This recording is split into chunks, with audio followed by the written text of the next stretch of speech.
All across ocean and land, incumbent on all men, is the pilgrimage to Mecca, fifth pillar of Islam, in the footsteps of Muhammad, the last prophet of Allah. السلام عليكم ورحمة الله. الحمد لله رب العالمين، والصلاة والسلام على أشرف المرسلين نبينا محمد وعلى آله وصحبه أجمعين.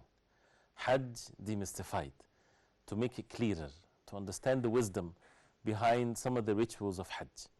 The orders from Allah subhanahu wa ta'ala for the believers to worship Him subhanahu wa ta'ala the way He ordered, not the way we desire, because we are nothing but slaves of Allah.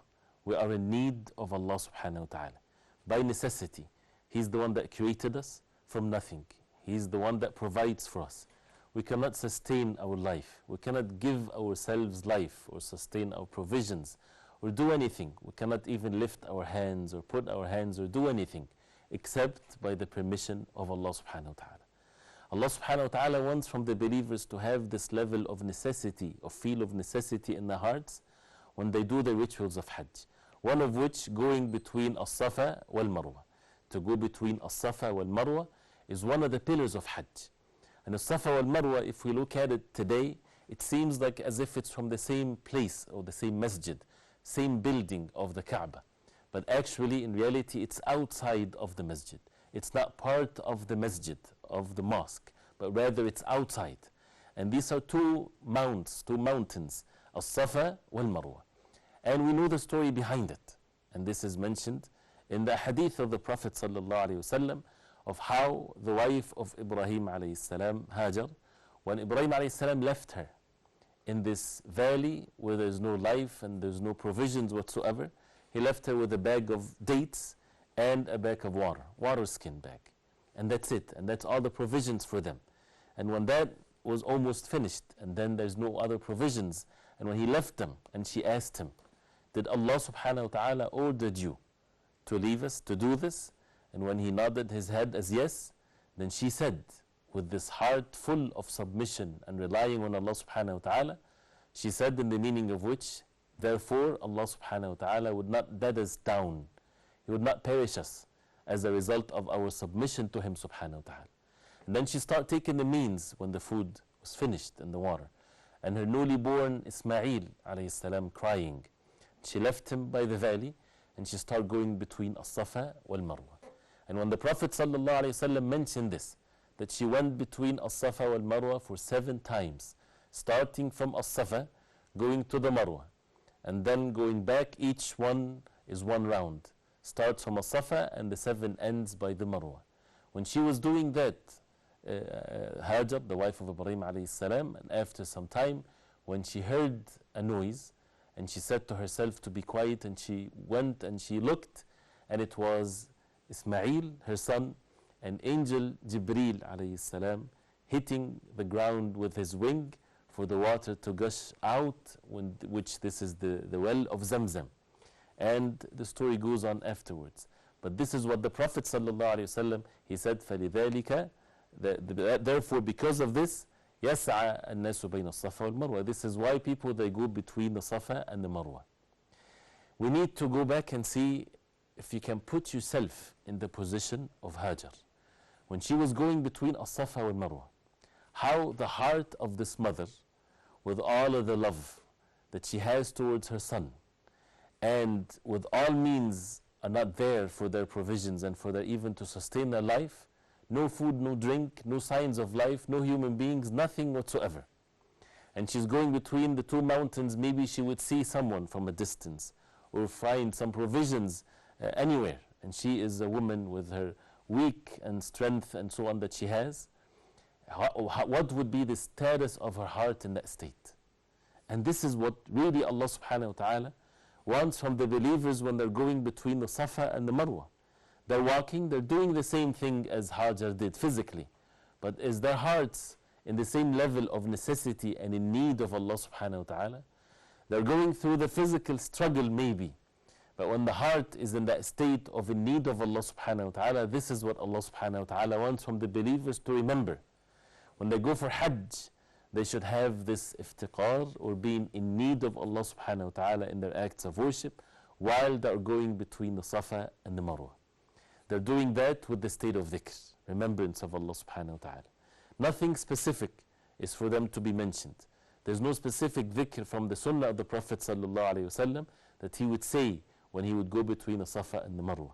It needed for the hearts to be in state of reflection and pondering and working the whole time when the person is going between the Safa and the Marwa to remember this act and to see how Allah subhanahu wa ta'ala blessed the family of Ibrahim alayhi salam when they submitted themselves to Allah subhanahu wa ta'ala fully without knowing what's coming ahead.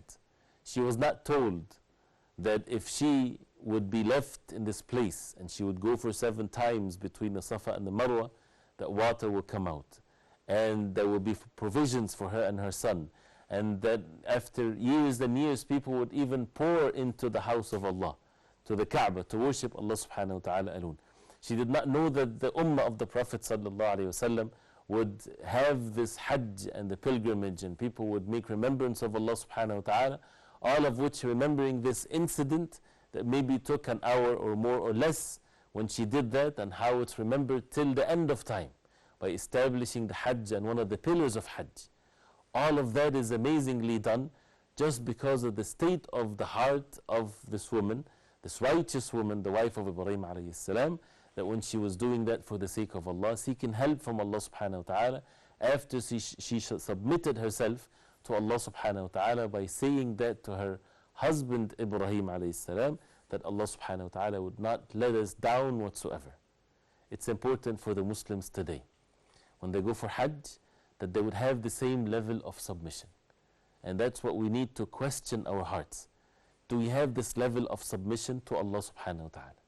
Are we willing to go through the struggle for the sake of Allah subhanahu wa ta'ala with the heart being content that Allah subhanahu wa ta'ala will provide, that Allah subhanahu wa ta'ala will help us, will guide us, will give us victory if we are obedient to Him subhanahu wa ta'ala? You would find many things in the religion of Islam would lead us this direction, that we need to have the hearts not attached to anyone but Allah subhanahu wa ta'ala. The essence of the tawheed, of the oneness of worship of Allah subhanahu wa ta'ala, is to rely on Allah subhanahu wa ta'ala fully.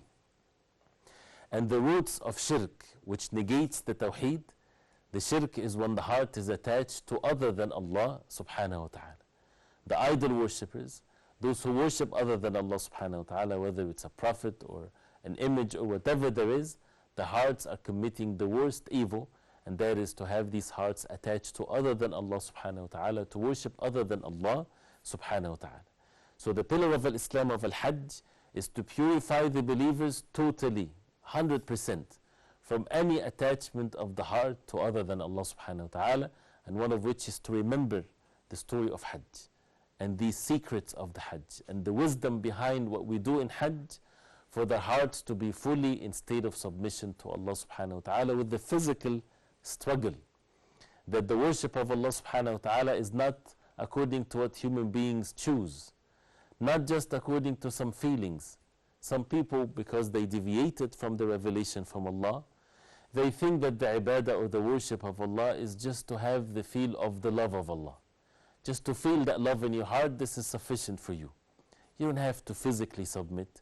You don't have to do any physical actions and so on. But then you would find the same people, they would submit themselves with physical actions to other than Allah subhanahu wa ta'ala, even if it's seeking provisions. For the Muslims, we don't act like this. Our whole entire life is for the sake of Allah subhanahu wa ta'ala alone.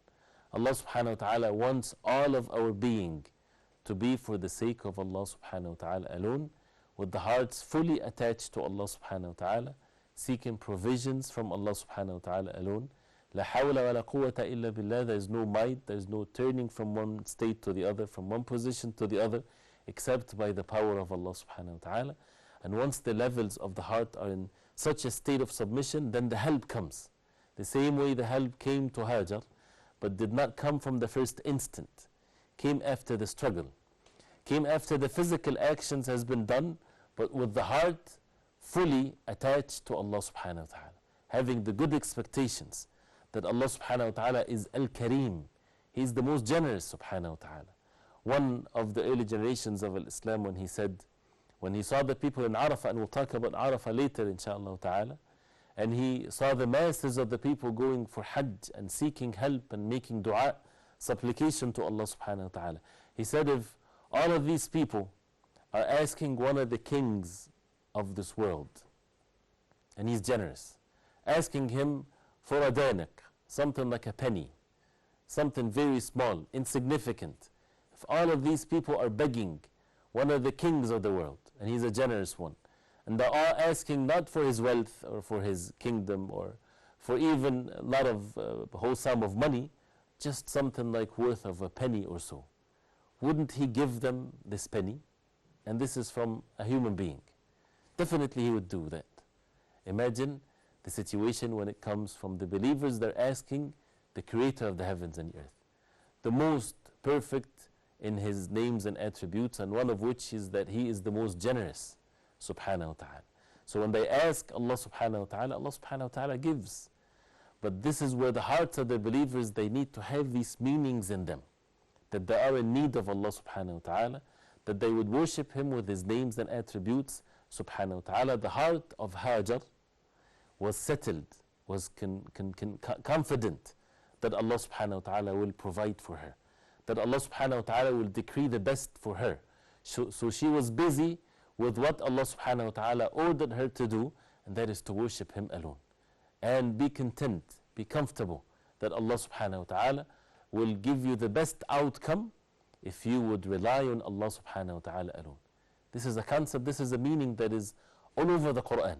In every act of worship we are being mentioned this to us, for us to be having the state of heart that we turn to Allah subhanahu wa ta'ala alone. وَمَن يَتَّقِ اللَّهَ يَجْعَلْ لَهُ مَخْرَجًا.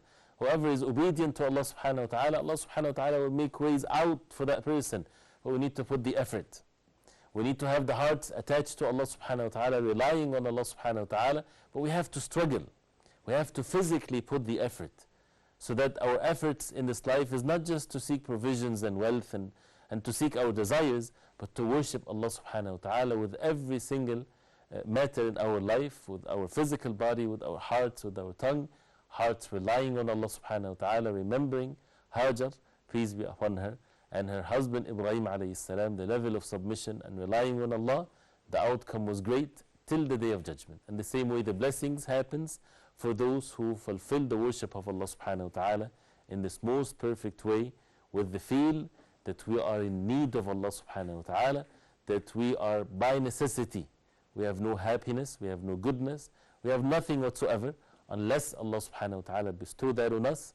So therefore we turn to him alone subhanahu wa ta'ala, worshipping him alone and returning to the creator of the heavens and earth. وصلى الله وسلم وبارك على محمد وعلى آله وصحبه وسلم. السلام عليكم ورحمة الله وبركاته. All across ocean and land, incumbent on all men, is the pilgrimage to Mecca, fifth pillar of Islam, in the footsteps of Muhammad, the last prophet of Allah.